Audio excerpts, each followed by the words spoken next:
하나님이 창조하신 피조물 가운데서 오직 인간에게만 주신 고유한 특성들이 있습니다. 예를 들면 언어를 구사하는 능력입니다. 인간만이 이렇게 언어를 구사하는 능력이 있습니다. 그리고 직립보행이 있습니다. 이렇게 똑바로 서서 이렇게 걸어가는 그런 특성이 있습니다. 그리고 또 하나 중요한 것이 있습니다. 그것은 바로 웃음입니다. 정말 그렇습니다. 여러분, 하나님이 창조하신 것 가운데 나무나 꽃이 웃을 수 있습니까? 또는 해나 달이 웃을 수 있습니까? 그러나 우리 인간은 웃을 수가 있습니다. 인간이 웃는 모습을 할 때 그때가 가장 아름답게 보이는 때입니다. 여러분, 화면 한번 보시기 바랍니다. 저렇게 활짝 웃고 있는 모습을 보면은 참 이렇게 아름답게 보이게 됩니다. 여기 보면 갓난 애기는 아니지만 애들도 저렇게 활짝 웃으면 부모를 기쁘게 합니다. 애가 항상 찡그리고 있는 것보다 저렇게 환하게 활짝 웃는 모습을 보면 부모가 얼마나 기뻐하겠습니까? 그런데 우리가 어떻게 하면 웃으면서 살 수 있느냐 하는 것입니다. 오늘 본문 6절에 보면요, 하나님이 나를 웃게 하시니 이렇게 되어 있습니다. 하나님이 나를 웃게 하실 때에 그때에 비로소 우리가 웃을 수 있습니다. 하나님이 나를 웃게 하시지 않으면 우리가 웃을 수 없다는 그런 얘기가 되겠습니다. 오늘 창세기 21장 본문에 아브라함의 아내 사라가 웃지 못하며 살다가 하나님이 그녀를 웃게 하시니 그 이후부터는 웃음 속에서 살게 된 이야기가 나옵니다. 1절, 2절입니다. 우리 같이 한 목소리로 읽겠습니다. 여호와께서 말씀하신 대로 사라를 부르셨고 여호와께서 말씀하신 대로 사라에게 행하셨으므로 사라가 임신하고 하나님이 말씀하신 시기가 되어 노년에 아브라함에게 아들을 낳았습니다. 여기서 여호와께서 말씀하신 대로 이렇게 되어 있습니다. 말씀하신 대로 사라를 돌보셨고 또 말씀하신 대로 사라에게 행하셨으므로 이렇게 되어 있습니다. 그럼 여호와께서 어떤 말씀을 하셨는가 하는 겁니다. 창세기 18장 10절입니다. 같이 읽겠습니다. 그가 이르시되 내년 이맘때 내가 반드시 내게로 돌아오리니 내 아내 사라에게 아들이 있으리라 하시니 사라가 그 뒤 장만문에서 들었더라. 이것이 바로 하나님이 사라에게 말씀하신 내용입니다. 하나님의 사자가 찾아와서 내년 이맘때 내가 반드시 내게로 돌아오리니 내 아내 사라에게 아들이 있으리라고 말씀해 주셨습니다. 그 뒷구절입니다. 창세기 18장 11절 12절입니다. 같이 읽겠습니다. 아브라함과 사라는 나이가 많아 늙었고 사라에게는 여성의 새끼가 끊어졌는지라. 사라가 속으로 웃고 이르되 내가 모세하였고 내 주인도 늙었으니 내게 무슨 즐거움이 있으리요. 아멘. 여기 보면요, 사라가 속으로 웃고 이르되 이렇게 되어 있죠. 속으로 웃었다고 되어 있습니다. 사라가 이때 웃었던 웃음은요, 행복해서 웃는 웃음이 아닙니다. 그리고 설마 그렇게 되겠어? 하는 의심이 가득 찬 그런 웃음이었습니다. 이런 웃음을 비웃음이라고 합니다. 비웃음을 웃은 것을 볼 수가 있습니다. 하나님은 남편인 아브라함에게 큰 민족을 이루게 하시겠다고 약속해 주셨습니다. 그런데 사라가 나이 89세가 되도록 자녀가 없었습니다. 큰 민족, 바다의 모래와 같이 그렇게 많게 하시겠다고 했는데 큰 민족은커녕 한 사람의 하나의 아들도 없었던 사라였습니다. 그러니까 사라가 웃을 수가 없었습니다.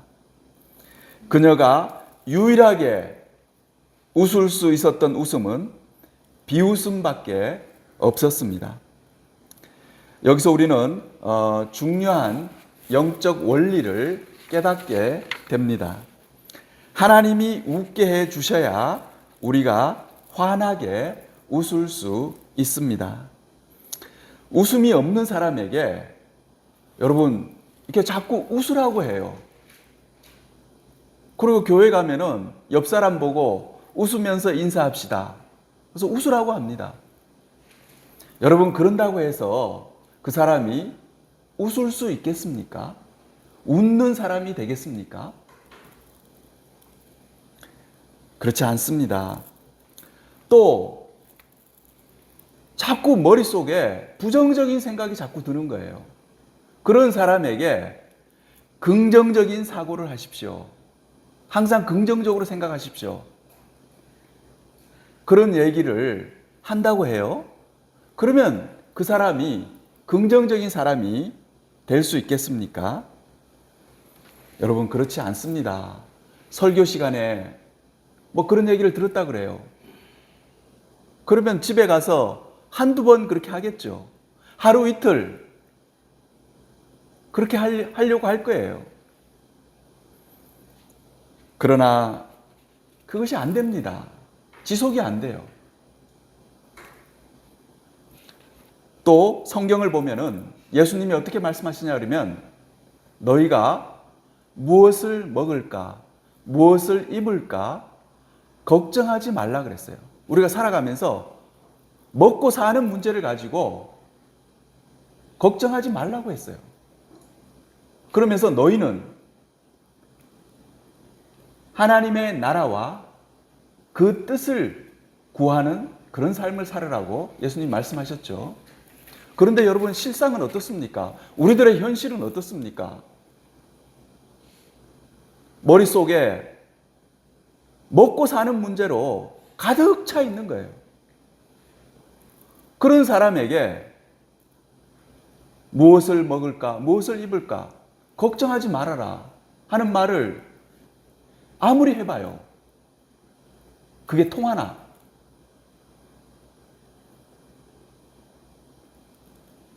여러분 웃는 것도 그렇습니다. 내가 아무리 웃으려고 해서 노력해가지고 내가 이제 웃으며 살아야겠다. 내가 긍정적으로 살아야겠다.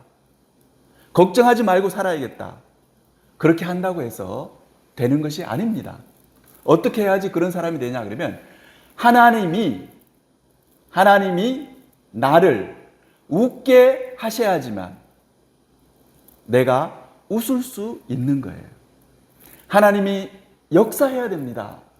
하나님이 나에게 역사하셔서 나에게 웃음을 주셔야지만 내가 웃으면서 살아가는 그런 사람이 될 수 있는 것입니다. 오늘 본문 3절 말씀 같이 읽겠습니다. 아브라함이 그에게 태어난 아들 곧 사라가 자기에게 낳은 아들을 이름하여 이삭이라 하였고, 여기서 이삭이라고 자기 아들을 이름을 지었는데 이 이삭이란 말은 웃음이라는 얘기입니다. 다른 말로 하면은 스마일하고 이름을 지은 것입니다. 사라는 하나님이 자기에게 큰 웃음을 주셨기 때문에 그 아들에게 아들 이름을 어떻게 지었냐 그러면 웃음이라고 지은 거예요. 이삭이라고 지은 것입니다. 아들 이름을 스마일이라고 했습니다. 이 사라의 마음속에 얼마나 한이 맺혔으면 여러분 자기 아들의 이름을 그렇게 지었겠습니까? 4절, 5절, 본문 4절, 5절입니다. 같이 읽겠습니다. 그 아들 이삭이 난지 그가 하나님이 명령하신 대로 할례를 행하였더라. 아브라함이 그의 아들 이삭이 그에게 태어날 때에 백세다. 예. 아브라함이 99세가 되었을 때 하나님은 아브라함에게 아들을 낳을 것이라고 말씀하여 주셨고 100세에 이삭이 태어났습니다. 아브라함이 175세에 죽었습니다. 그렇다면 지금의 나이로 환산해 보면은 아마 아브라함의 100세는 환갑 정도의 나이라고 추측됩니다. 본부인인 사라는 90세에 이삭을 낳았습니다. 아브라함과 사라의 나이 차가 10년 차이가 납니다. 이삭을 낳고서야 사라는 웃을 수 있었습니다. 그녀에게 자식이 없었기 때문에 웃고 싶어도 웃을 수가 없었습니다. 성경을 보면 아브라함이 86살이 되도록 자식이 없자 사라가 자기의 몸종 하가를 들여서 이스마엘을 낳게 됩니다. 사라의 몸종인 하갈은 이집트 출신의 여자였습니다. 그리고 그녀가 낳은 아들 이스마엘은 이삭과 나이 차가 무려 14살이나 납니다. 하갈이 아들을 낳고 사라 자신은 아들이 없었던 14년 동안 사라는 몹시 힘든 나날을 보내야만 했습니다. 자식이 없는 것이 남자의 잘못이 아니라 바로 자기에게 문제가 있다는 것을 자신의 몸종 하갈이 증명해 주었기 때문입니다. 그 14년 동안 사라는 얼굴에 웃음기가 없었습니다. 잠시 조금 웃는 경우도 있었지만 그것은 비웃을 때 뿐이었습니다. 6절 말씀 같이 읽겠습니다. 사라가 이르되 하나님이 나를 웃게 하시니 듣는 자가 다 나와 함께 있으리로다. 아멘. 사라가 이제 하나님이 아들을 주셔서 하나님이 나를 웃게 하시니 이렇게 고백하고 있습니다. 사라는 너무 기뻐서 이렇게 노래합니다. 사라가 이르되 하나님이 나를 웃게 하시니 듣는 자가 다 나와 함께 웃으리로다. 이 구절은 한글 성경은 그냥 이렇게 번역되어 있지만 원문은 시로 되어 있습니다. 말하자면 하나님을 찬양하는 찬양시가 되겠습니다. 본문을 6절을 읽어보면서 우리는 사라가 싱글벙글하며 환하게 웃는 모습을 눈에 선하게 그려볼 수 있습니다. 한박 웃음을 터뜨린 것입니다. 문자 그대로 판대소였습니다. 하나님은 사라의 어떤 면을 보고 사라를 웃게 하셨을까요? 히브리서 11장을 보면 이것은 사라의 믿음 때문이라고 설명하고 있습니다. 히브리서 11장 11절입니다. 같이 읽겠습니다. 믿음으로 사라 자신도 나이가 많아 단산하였으나 잉태할 수 있는 힘을 얻었으니 이는 약속하신 이를 미루신 줄 알았습니다. 아멘. 여기 보면은 믿음으로 사라 자신도 나이가 많아 단산하였으나 잉태할 수 있는 힘을 얻었으니 이렇게 되어 있습니다. 사라에게 믿음이 있었습니다. 그 뒷기절을 보면은 이는 약속하신 일을 미쁘신 줄 알았습니다. 이렇게 되어 있습니다. 사라는 자기에게 약속하신 그분이 반드시 이 일을 행하실 것을 믿었던 것입니다. 이 사라의 놀라운 믿음, 자기 몸은 나이가 많아 단산하고 잉태할 수 없는 몸이었지만 하나님이 잉태케 하면 자기가 잉태할 수 있다는 그런 용기를 가졌고 그런 믿음이 있었습니다. 바로 이 믿음이 하나님을 기쁘시게 했고, 그 믿음을 보고 하나님이 사라에게 아들을 주셨고 사라를 웃게 하신 것입니다. 히브리서 11장 12절입니다. 같이 읽겠습니다. 이름으로 죽은 자와 같은 한 사람으로 말미암아 하늘의 허다함과 또 해변의 무수한 모래와 같이 많은 후손이 생육하였느니라. 아멘. 사라에게 놀라운 일이 일어났습니다. 죽은 자와 같은 한 사람으로 말미암아 어떻게 됐냐 그러면 그 아들 이삭의 후손이 후손을 낳고 후손이 후손을 낳아가지고 하늘의 허다한 별과 해변의 무수한 모래와 같이 많은 후손이 나오게 되었습니다. 오늘 말씀의 결론을 내리려고 합니다. 사라는 믿음으로 하나님을 기쁘시게 했습니다. 하나님을 기쁘시게 하니까 하나님이 그녀에게 큰 기쁨을 주셨습니다. 여러분 저를 한번 보시기 바랍니다. 여러분 이걸 꼭 아셔야 돼요. 우리가 하나님을 기쁘시게 하잖아요. 또 하나님께 웃음을 드리잖아요. 그러면 하나님이 어떻게 하냐면 우리에게 기쁨을 주시는 거예요. 그리고 우리가 웃게 하시는 거예요. 여러분 그래야 됩니다.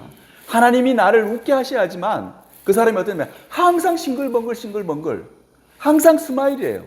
스마일하면서 살아가는 거예요. 월요일도 그렇고 화요일도 그렇고 수요일도 그렇고 사람들이 그 사람을 보고 뭐라냐 그러면 미스터 스마일 그럽니다. 항상 웃고 다니니까. 여러분 그런 사람이 돼야 됩니다. 그런 사람이 되려면 어떻게 해야 되느냐? 하나님이 나에게 웃음을 주셔야 돼요. 우리가 하나님을 기쁘시게 하고 하나님을 흡족하게 해드리고 하나님이 웃으시게 해야지만 하나님이 우리에게 웃음을 주시는 거예요.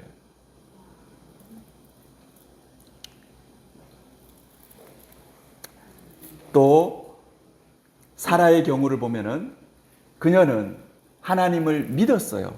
그 믿음이 하나님을 기쁘시게 했고 그 믿음이 하나님을 웃게 하신 거예요. 우리도 하나님을 믿어야 합니다. 믿는다는 말은 무슨 말입니까? 하나님을 신뢰해야 돼요. 어떤 상황 속에서도 하나님을 굳게 믿고 신뢰해야 됩니다. 의심해서는 안 됩니다. 히브리서 11장 6절입니다. 같이 읽겠습니다. 믿음이 없이는 하나님을 기쁘시게 못하나니 하나님께 나아가는 자는 반드시 그가 계신 것과 또한 그가 자기를 찾는 자들에게 상 주시는 이심을 믿어야 할지니라. 아멘. 우리가 오늘 사라를 통해서 배울 수 있는 것은요. 사라는 믿음으로 하나님을 기쁘시게 했습니다. 믿음이 없이는 하나님을 기쁘시게 못하나니 이렇게 되어 있습니다. 여러분 하나님을 굳게 믿고 하나님을 굳게 신뢰해야 됩니다. 그 믿음이 없으면 하나님을 기쁘시게 할 수 없다고 여기서 얘기하고 있습니다. 하나님께 나아가는 자는 어떻게 해야 되냐면 그가 계신 것을 첫 번째 믿어야 됩니다. 하나님이 살아계신 것, 하나님이 살아계시고 지금도 역사하시고 하나님이 천지 만물을 만드시고 하나님이 계신 것을 우선 믿어야 됩니다. 두 번째, 그가 자기를 찾는 자들에게 상 주시는 이심을 믿어야 합니다. 우리가 죽어서요 하늘나라에 가게 됩니다. 하늘나라에 가면은 하나님이 우리에게 상 주시는 분이신 것을 믿어야 됩니다. 교회 다니는 사람들 가운데요 신앙이 있다고 그러면서 어떻게 생각하는지 아십니까? 내가 죽어서 하늘나라에 가면 하나님이 나를 책망하실 거야. 너 왜 그렇게 살았냐 그러고. 그리고 나한테 벌을 내리실 거야. 그렇게 생각하는 거예요. 그건 뭐냐 그러면 하나님이 나를 정말 사랑하신다. 하나님 나를 위하시고 나에게 상을 주시는 분이다. 그렇게 생각을 못하는 거예요. 어떤 손자, 손녀가 있습니다. 할아버지 집에 가면 할아버지는 나에게 맛있는 걸 사주시고 내가 좋아하는 장난감을 사주시는 분이야 하고 믿어야 됩니다. 그렇게 믿는 손자, 손녀가 할아버지 마음을 기쁘게 하는 거예요. 그런데 그게 아니에요. 내가 할아버지한테 가면 할아버지가 뭐 그런 거 사주실까? 할아버지가 나한테 야단치면 어떻게 할까? 그런 생각을 한다고 생각해 봐요. 안 되겠죠. 여러분 절대 그러면 안 됩니다. 여러분들도 그렇게 생각하세요. 내가 이제 죽어서 천국에 가면은 주님이 나를 칭찬하시고 나에게 상을 준비하고 계셨다가 우리에게 상 주시는 분이심을 여러분 믿어야 됩니다. 그게 믿어지지 않으면요, 내가 주님을 기쁘시게 할 수가 없어요. 주님을 늘 슬프게 합니다. 우리나라 높이뛰기 선수 가운데 우상혁이라는 친구가 있습니다. 요즘에 아주 우리나라의 대표 선수죠. 그리고 세계적으로도 아주 잘하고 있습니다. 이 선수는 2m 33은 이미 넘었고 이제 2m 36, 37, 또 2m 40에 도전하고 있습니다. 이 선수는 시합에 나가서 뛸 때마다 항상 웃으면서 뜁니다. 그 바를 못 넘어서 실패해도 웃습니다. 바로 며칠 전입니다. 얼마 전에 인터뷰를 했습니다. 그가 이런 말을 했어요. 8월 11일 올림픽 결선이 열리는데 그때 제가 꼭 금메달을 따도록 하겠습니다. 높이뛰기는 잘하면 대박이고 못하면 쪽박입니다.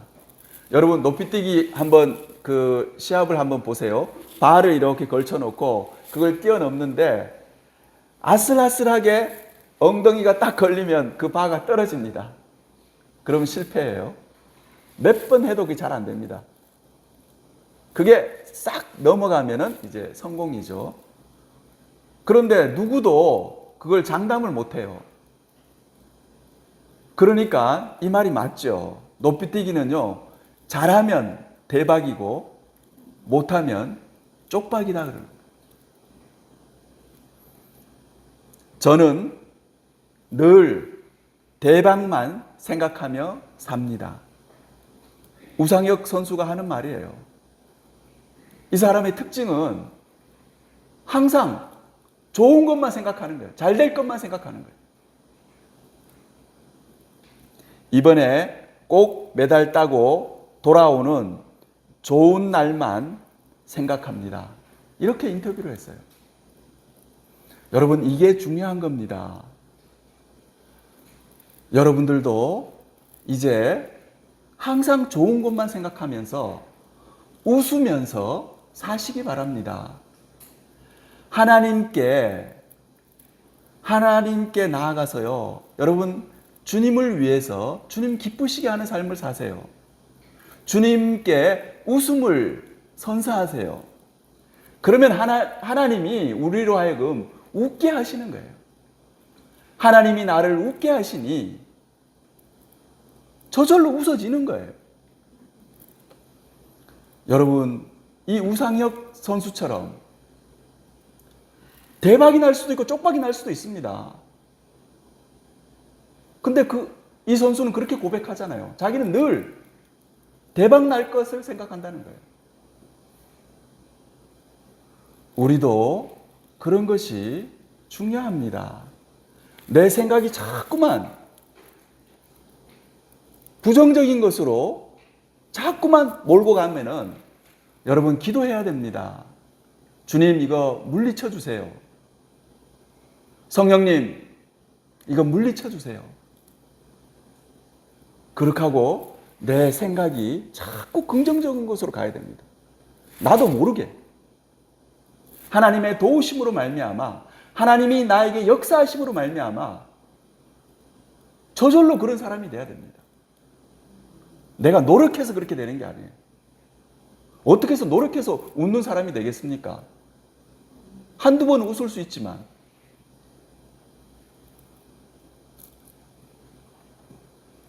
우리가 믿음으로 하나님을 웃게 해드리면 하나님은 우리에게 웃음을 주십니다. 하나님은 사라의 믿음을 보시고 사라에게 이삭을 주셨습니다. 이삭이란 말은 바로 웃음입니다. 하나님은 사라에게 웃음을 주신 거예요.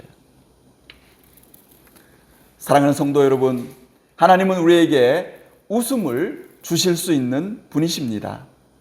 우리가 하나님을 웃게 해드리면 하나님은 우리에게 큰 웃음을 선물로 주십니다. 그러면 나는 싱글벙글하면서 사는 사람이 되게 됩니다. 사라는 90세의 아들을 낳고 127세에 돌아가게 됩니다. 그녀는 이 37년 동안 웃으면서 살았습니다. 이삭을 하나님이 주셨잖아요. 하나님이 그녀를 웃게 했잖아요. 그러니까 그가 죽는 그날까지 무려 37년 동안 웃으면서 살았습니다. 우리도 믿음으로 하나님을 웃게 해드리면 하나님이 우리에게 큰 웃음을 주십니다. 이렇게 하나님이 주신 웃음으로 환하게 웃으면서 사는 복된 성도님들이 다 되시기를 주님의 이름으로 축원합니다. 같이 기도하겠습니다.